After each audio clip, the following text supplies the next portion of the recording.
Also,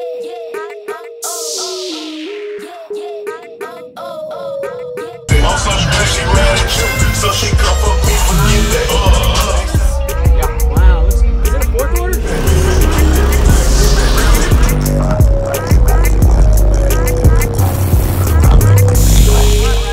Yeah, I can smell them a little. Sorry, I don't mean to get in your face. Oh, he's looking, man. You built this? Yeah. Wow, is it a fourth order? Yeah. And these are Skar ZvX. How is it? What ratio is it? It looks pretty big. I have no idea. I'm about to redo it. Really? What is it tuned to? 38. 38. Nice. Ooh, they hot. Yeah. How much power is on them? 2 SAE 3500. 1 ohm, half ohm. Half. I like this. You did that too? Yeah. That looks good. I built this whole truck. Really? Awesome. A lot of people Built the wall in 8 hours. Really? Wow. That's impressive. First door panel I've ever done. DS18. Okay. Nice. What does it meter? 54.3. Okay. That's pretty good. At 38. Wow, peak low. Awesome. What was your name? Shawn. Shawn, Jacob. Nice to meet you, Shawn.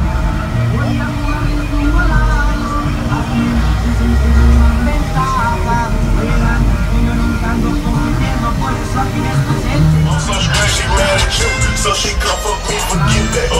Next time you bring me up, just make sure you stay big fat. Tell the truth. Big fat, big fat, big fat, big fat, big fat, big fat, big fat, big fat, big fat.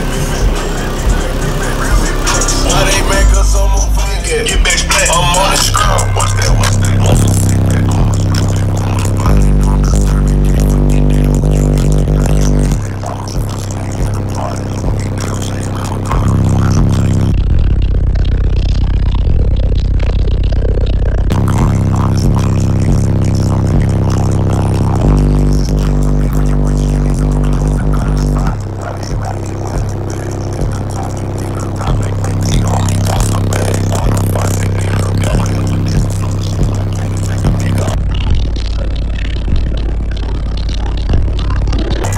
She a green light, she a goat. Mac on the fucking up the whole.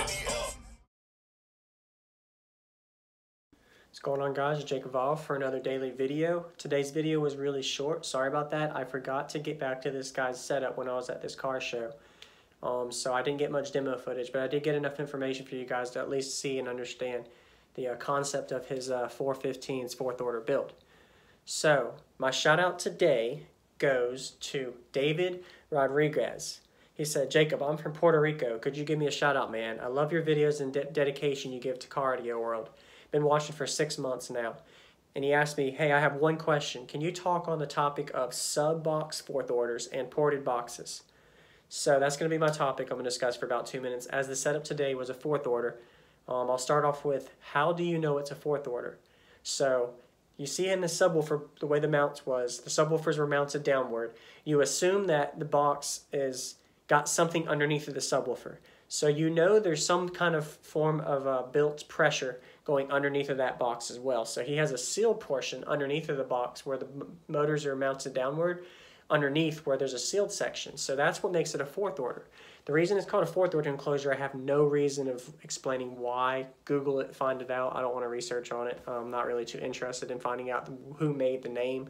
But the fourth order bandpass has a sealed section and a ported section. So the ported section, in this system, you can see it has a front wall, loading wall is what they call them. Whether you have 115 in the back of your trunk, you can do the same thing as this concept, but I'm explaining a wall. It's the same concept for a single sub as it is for 20 subs. So you have a ported section where the wall is loaded, or the little port is, and then you won't be able to see the subwoofer exposed for smaller systems like 1 or 2 10s or 2 12s. The subs are going to be inside the box. So imagine looking at a subwoofer box downward without the top on it, and you can see the 2 subs facing into the subwoofer enclosure into the sealed section. So you have a small little sealed section that's outside of the ported section. While a normal ported enclosure is going to be no sealed section, just the subs mounted regular. You're not going to have them inside the box, mounted regular. That's why you see the subs on the side. And it's going to be where you have just the port, where the enclosure pressure comes out of just the port. The reason people choose fourth orders is you get a lot more bandwidth in a ported box, and not just bandwidth, but you also get a lot more cone control, because in a sealed section, it allows the pressure to control the way the cone reacts to the subwoofer in the enclosure, and it also gives you a lower frequency and a lower bandwidth response that a ported enclosure normally wouldn't give you. So you are able to tune your ported box higher, meaning 40 to 45, 50, 55 hertz in a fourth order, while in a ported box it's normally 35, 45 max, unless you're in a burp based box or a prefab.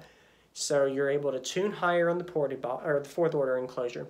Well, the fourth order you can tune higher, and you can still play down low depending on your sealed section. So that's another topic to discuss, is how do you know how low to play is going to depend on how large your sealed section is on the fourth order enclosure. So let's give another example. Somebody's got 110 in the back of his trunk, and he's on just a regular sealed box by itself.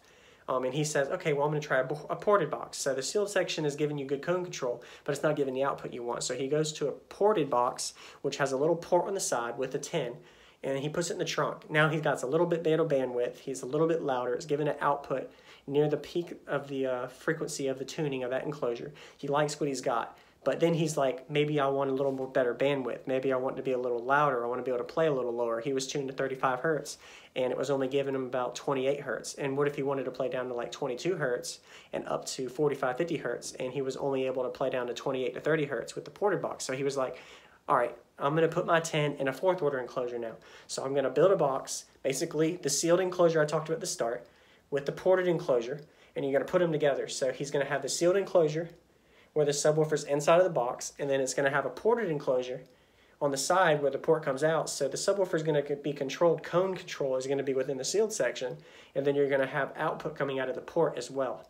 So the cone control within the sealed section is going to help the lower end response to play the lower frequencies majority of the time, depending on how large the sealed section is. And the biggest question is, well, how do I know how large my sealed section needs to be? Is going to depend on the subwoofer. I would say start off with recommended box specifications from the manufacturer, but that doesn't always end up to be the case, because the 10 might call for 0.8 cube sealed, but you might do 0.6 cube sealed or 1 cube sealed, or even smaller, depending on the trial of what kind of space limitation you have or how much low end bass you want. So there's a lot of testing involved with fourth orders. So there's a lot to talk on this topic, man. I could talk on it for 20 minutes, but I hope that makes a little bit of a good general view. If any of you guys have any insight on fourth order enclosures or an idea of how to explain it better, feel free to comment. There's a lot of forums out there on Facebook forums. You can just Google them, and there's a lot of talk on fourth order bandpass enclosures versus ported enclosures. And fourth order enclosures are always louder than a ported enclosure if you usually up your ratio in the fourth order. So the last topic I'll talk about today with the fourth order is the ratio. So the ratio as you go up. So let's say the 10 is in a 1 sealed, 2 ported. What does that mean? 1 sealed net. Sealed section is 1 cube. Ported section is 2 cubes. So it's a 1-to-2 ratio. So a 2-to-1 ratio. Same concept, 1, 2, 2, 1. Depending on who's talking about it is what they're going to say. One section is sealed, one other section is ported. So like a 1-to-2 ratio, a 1-to-3 ratio, 3-to-1 ratio, 2-to-1, it's the same concept. Depending on who you're talking to. The people that know a lot more about it will say the sealed section is one number and the ported is the other number, but vice versa. So let's say that you up your ratio. The higher your ratio, the more peaky you're going to be, but it's going to give you basically, imagine a graph. The larger the ratio, the graph is going to have, instead of a flatter bandwidth, the larger the ratio, it's going to have a higher peak. So let's say your fourth order is 1-to-1 ratio. You're going to have a good flat bandwidth with a little peak around your tuning. If you go to a 2-to-1 ratio in a fourth, you're going to have a graph that's going to go up just a little bit more. So bam, about 1.5 dB higher with a 2-to-1 ratio versus a 1-to-1. And then you go to a 3-to-1 ratio, which let's say 3-to-1, 3 cubes ported per 1 cube sealed. The ratio is going to go bam, up look at above my head. So it's about a 3.5, 4 dB gain from a 1-to-1 ratio, just on a realistic, just talk. Doesn't mean that's what you're instantly going to gain, different from 1-to-1, 2 to 3-to-1. And then let's say you do a 5-to-1, your graph is like this, and it spikes. Now you can't even see my hands because it's a huge peak. Now this graph that I'm explaining is basically talking about peaks, where your frequency is going to give you the largest and the loudest output. What do I mean by that? What I mean is the enclosure is going to give you a higher peak at 1 or 2 frequencies, and it's going to get louder and louder, and your bandwidth is going to shrink down, so you're not going to be as loud on a larger range of bandwidth. Bandwidth could be 20 to 30 hertz or on the low end, or 45 to 55 hertz, but if you go up to like a 3-to-1, it might be 47 to 52 hertz. 5-to-1 would be 1 or 2 notes for a 1-note wonder, so like 47 to 48 hertz would be a dB or 2 louder than the other frequencies. So that's a good general view explaining it. I'm sorry guys for the long commentary. I only expected to do this for 2 minutes. Look at it, I have 8 minutes on my phone I'm looking at, so I should have ended it. Anyway, I had like 5 people ask me this week on comments, hey, can you talk about 4th orders? So hopefully some of those viewers are watching this.